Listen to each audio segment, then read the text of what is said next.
Welcome to Darkness Falls. I'm your host Adnan. This is episode 2, the Dyatlov Pass Incident.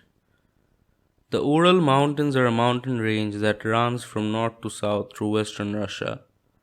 It's a very popular destination for hiking, and thousands of people camp and hike on the mountain range.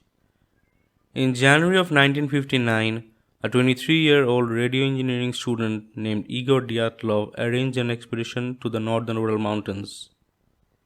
He was an avid nature lover and an expert in hiking. Igor Dyatlov was a student of the Ural Polytechnical Institute, and he gathered 9 others from there for his expedition in the Urals. Among his fellow travelers were 7 men and 2 women, all of them who were experienced mountaineers. They even had certifications as hikers. The goal of the expedition was to reach Otorten, a mountain 10 kilometers north of the site where the incident occurred. The 16-day expedition would cover 305 kilometers. Prior to leaving for the expedition, Dyatlov told the sports club that he would be sending a telegram as soon as he arrived, which wouldn't have been any later than 12 February. The group led by Dyatlov arrived at a town named Ivdel on the early morning hours of 25th January. They took a truck from there to Vizai, a lorry village that was the last inhabited settlement to the north. According to the journals, the group was in high spirits and was looking forward to the expedition. On 27 January, they began their trek toward Otorten. The next day, a member of the group, Yuri Yudin, began suffering from some health issues and went back to Vizai. Perhaps Yuri's sickness came as a blessing, considering the fate of his fellow hikers. The remaining 9 continued their trek. On January 31st, the group arrived at a wooded valley where they cached surplus food and equipment that they intended to use on the way back. The next day, February 1, 1959, they began to move through the mountain pass that would become known as the Dyatlov Pass. According to photos and diaries recovered from the expedition members, they wanted to camp on the opposite side of the pass. But due to harsh weather conditions, they deviated west and camped on Kolat Sekhal, ironically whose name can be interpreted as Dead Mountain, in the language of the region's indigenous Mansi people. The Mansi are indigenous people who have been living in the Ural Mountains for hundreds of years. The group could have moved 1.5 kilometer downhill and camped on the forest, which would have given them more protection against the weather. But Yurin believed that Dyatlov perhaps didn't want to lose the altitude they gained. It was said to have been a very cold night with a temperature of minus 30 degrees Celsius. Prior to leaving, Igor Dyatlov told the sports club that he would soon be sending a telegram as he arrived to Vizai. They weren't immediately concerned as delays were very common in such expeditions. However, after a week passed, everyone started getting concerned. On 20th February, the relatives of the group demanded the Ural Polytechnic Institute to launch a search party. A rescue team consisting of students and teachers were arranged, and soon the Soviet army joined them. On 26 February, rescuers found the abandoned tent half torn down and covered in snow. The shoes of the hikers and belongings were inside. There was also uneaten food. The tent had been ripped open from within. A slash in the side of the tent suggested that someone had used a knife to carve out an escape route from within. 9 sets of footprints led to a nearby wood. The initial discovery looked very strange. The rescuers were baffled as to why these experienced hikers would leave their tent in such harsh conditions without their shoes and adequate clothing. Footprints could be seen towards a nearby forest. The rescue team followed the footsteps which led them to the woods, which was 1.5 kilometers northeast of the tent. Under a large pine tree, the bodies of Krivonishenko and Doroshenko were discovered. Both of them were shoeless and were only wearing underwear. There were also remains of a small fire. The tree above them had its branches broken up to 5 meters, suggesting that one of the hikers climbed it, probably looking for something or getting away from something. Three more bodies, those of Dyatlov, Kolomogorova, and Slobodin, were found between the pine tree and the campsite. It looked as if three of them tried returning back to the camp. They were lying several hundred meters from one another. It took the rescuers more than a couple of months to find the corpses of the four remaining hikers. On early May, the snow began to melt, and a Mansi hunter came across a snow den which was around 250 meters away from the pine tree. Pieces of clothing were scattered around that place. Another rescue team went there to probe and found four of the remaining hikers buried under 13 feet of snow. They were found wearing clothes of the others. The four of them were found in a much horrifying condition. Nikolay, a 23-year-old graduate, had a caved-in skull, while 24-year-old Alexander had a deformed neck and was missing his eyebrows. The oldest hiker, Simon, and 20-year-old Yudmila Dubnina had crushed chest with multiple broken ribs. Both of them were missing their eyes, and Yudmila's tongue was gone. The autopsies revealed that the bodies of the five hikers who were found initially died of hypothermia. Although Slobodin had a small crack in his skull, it was not deemed to have been fatal. There were some strange things noted during the forensic examinations, such as 5 of them were covered with bruises, abrasions, and cuts. Krivonishenko had blackened fingers and third-degree burns on a shin and a foot. Inside his mouth was a chunk of flesh that had been bitten off his right hand. Doroshenko's body had burned hair on the side of the head and charred sock. According to the autopsy, 3 of the 4 hikers whose bodies were found later had died of physical trauma. Doctors stated that the physical trauma was consistent with that of a car crash. No foul play was considered, as the injuries couldn't have been caused by force exerted by any human being. No soft tissue damage was observed, as though the skiers' bodies were crushed by sheer pressure. Adding more to the mystery was that some of the clothing of the hikers contained high levels of radiation. These bizarre discoveries led this incident in becoming one of the most mysterious incidents of the Soviet era. The investigation was closed just 4 weeks after the last bodies were recovered. It was stated that a compelling natural force had caused the death of the hikers. As the investigation closed, all the case files had been classified and archived.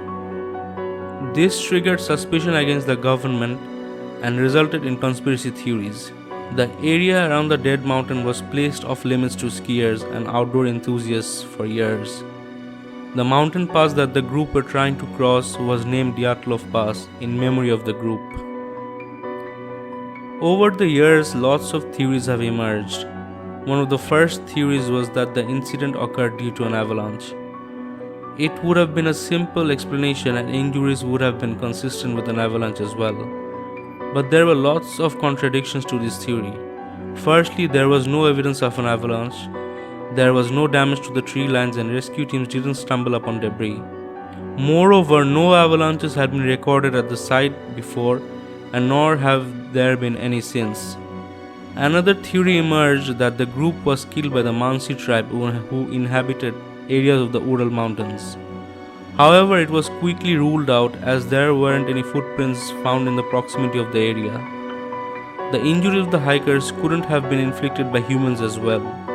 Another theory emerged that the incident occurred due to a missile test gone wrong. People had seen flashes of light or moving balls of fire in the direction of the mountains.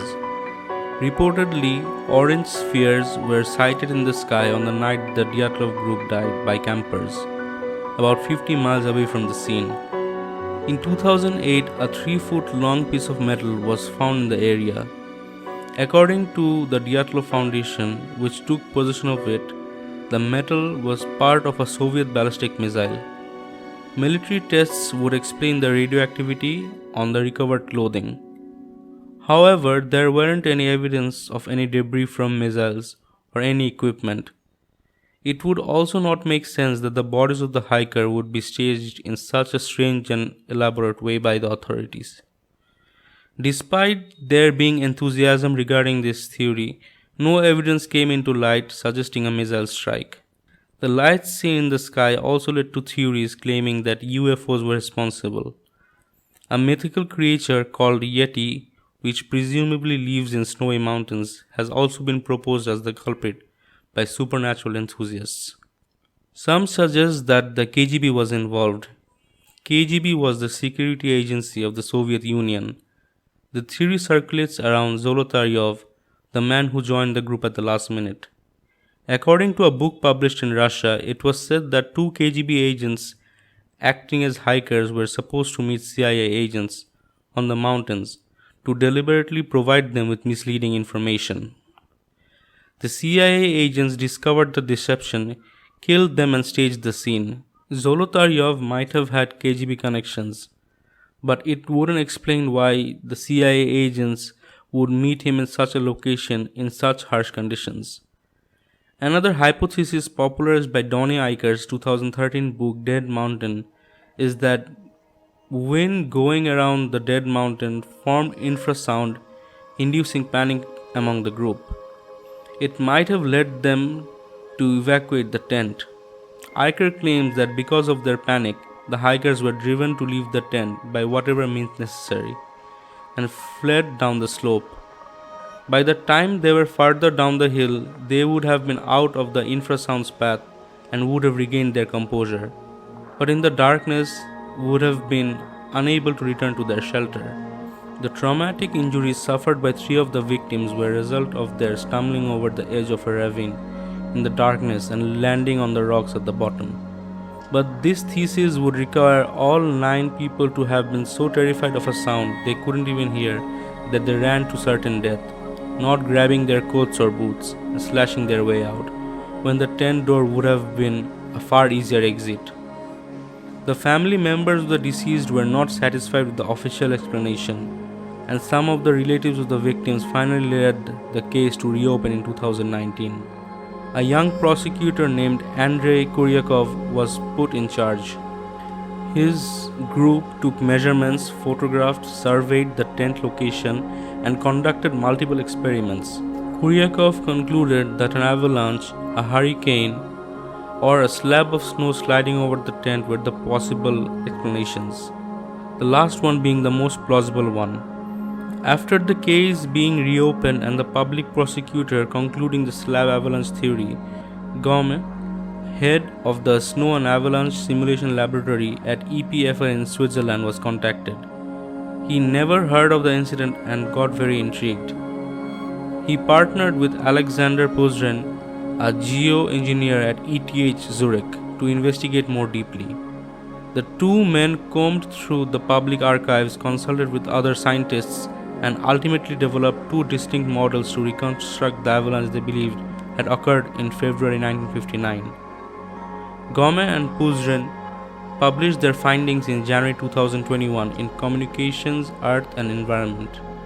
The duo attributed the Dyatlov Pass tragedy to a slab avalanche, which occurs when a bonded layer of snow is lying on top of a weak layer over a sufficiently large area. Slab avalanches can only be triggered when there is a slope angle of at least 30 degrees and when an additional load is added to the top layer. A slab avalanche could explain both why the hikers left their tent and some of the injuries they sustained. Gaume and Pozren also concluded that the 1959 avalanche did not occur until several hours after the Dyatlov group had made a cut in the snow-covered slope to set up the camp. The most crucial factor was the influence of so-called katabatic winds, which carried air down the slope under the force of gravity. Those winds caused snow to accumulate uphill above the tent, which is one of the required elements for a slab avalanche. The publication caused a media frenzy and there were many contradictions to it as well. Here are the 2 most common objections that they faced. Firstly, the slope would have not been that steep. Secondly, the conditions weren't quite right to trigger an avalanche. Specifically, there was no snow cover on the slope, no wind that night, and no evidence that any significant snow transfer occurred by wind. Further, local residents insisted that they had never seen signs of an avalanche on the Dyatlov Pass. Government personnel made the trip to Dyatlov Pass hoping that field work would answer some of their questions. They found that the slope angle was more than 30 degrees, so a slab avalanche could have been possible. In an expedition in January of this year, the researchers did find traces of snow slab avalanches at the pass, thus confirming that the locals were wrong. Avalanches do happen in that area. Government personnel noted the second of those avalanches was only visible for less than an hour. No wonder then that the Dyatlov rescue team could not find any signs of an avalanche 3 weeks after the incident, they wrote. This also explains why no avalanches have been observed there before. In such severe weather conditions, the pass cannot be easily accessed by hikers, while traces of small slab avalanches disappear within a few hours. The rest of the strange situation can be explained from events following the avalanche. The various stages of undress were probably a result of the victims having been struck by the avalanche while they were out of their skiing clothes and their sleeping bags. Though some could be the result of what is known as paradoxical undressing, when someone dying of hypothermia begins to feel overheated and disrobes. The missing eye and tongue could have been a result of scavenging animals, which had plenty of time to find and feed off the bodies that were exposed to the elements for weeks. The radiation found on some of the clothing can be explained away by the thorium in the gas lanterns found in the tent. Without surviving eyewitnesses, the mystery can never be 100% solved. Yet the slab avalanche theory comes closest to fully explaining the tragedy at the Dyatlov Pass. Both men emphasize that this latest work is not meant to be absolute final word on the matter. Some of the weather conditions were different than in 1959, including the eastern slope aspect, a softer slab, and a steeper slope that was not undercut from below. So they don't rule out the possibility of conducting further research on this enduring mystery in the future.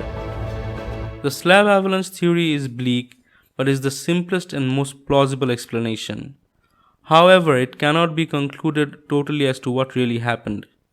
Perhaps we will truly never know what the victims went through in their final hours.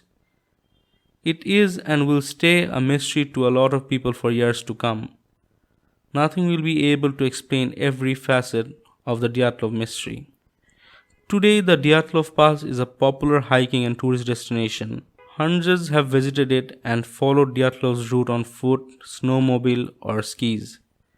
People come from all over the world to see the place where the tent once stood, the stream bed where the bodies were found, and the pine tree, its broken branches still visible. Thank you for listening to Darkness Falls. If you have liked this episode, please subscribe and share it with your friends and family. Thanks again, and I'll see you next time.